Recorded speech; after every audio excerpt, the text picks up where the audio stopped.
My name's Ed Snowden. I'm 21 years old. I work for Booz Allen Hamilton as an infrastructure analyst for NSA in Hawaii.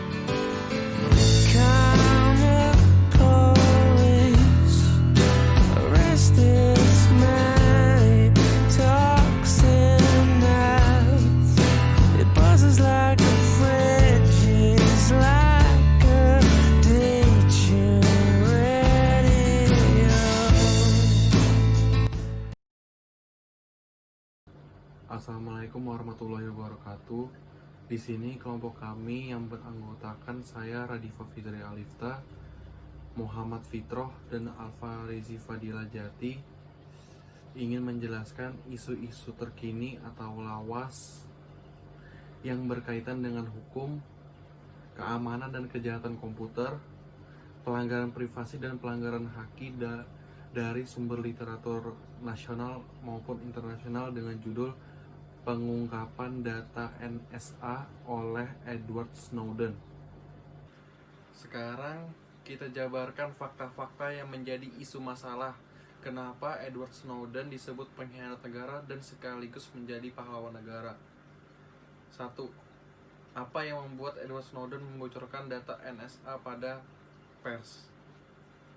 Edward Snowden membocorkan data National Security Agency atau NSA pada pers karena bahwa pembocoran PRISM dan perintah visa terkait dengan aksi pengambilan data oleh NSA bertujuan untuk mengungkapkan apa yang ia yakinin sebagai tindakan berlebihan oleh pemerintah Amerika Serikat untuk memantau aktivitas warganya.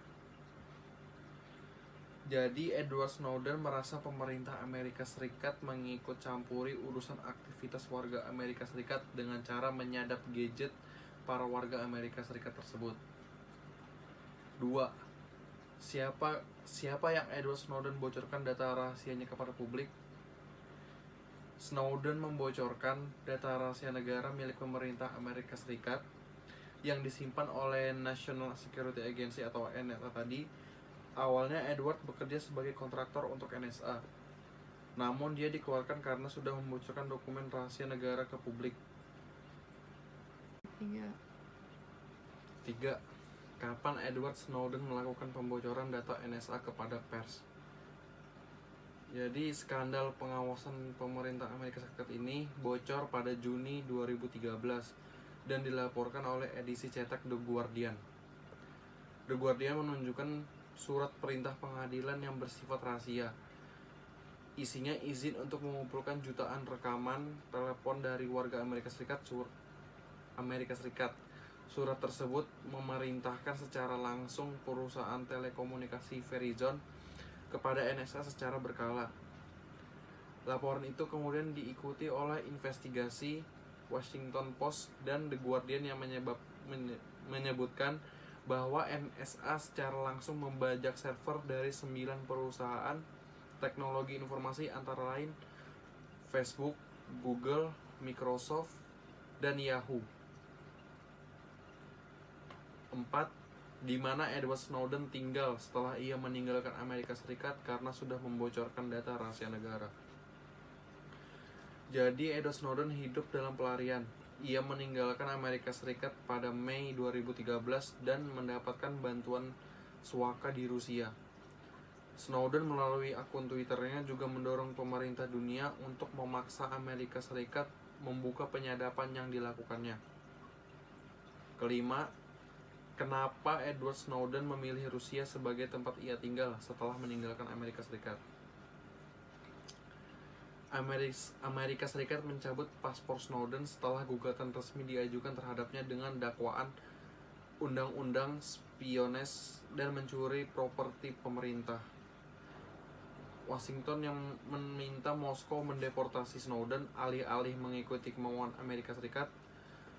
Rusia malah memberi suaka sementara kepada Snowden sejak 1 Agustus 2013. Hingga kini ia berada di sana dan dikabarkan mencari alternatif tempat suaka dari negara lain.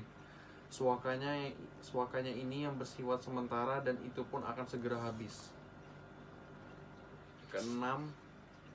Bagaimana kabar Edward Snowden selama dalam masa pengasingan di Rusia.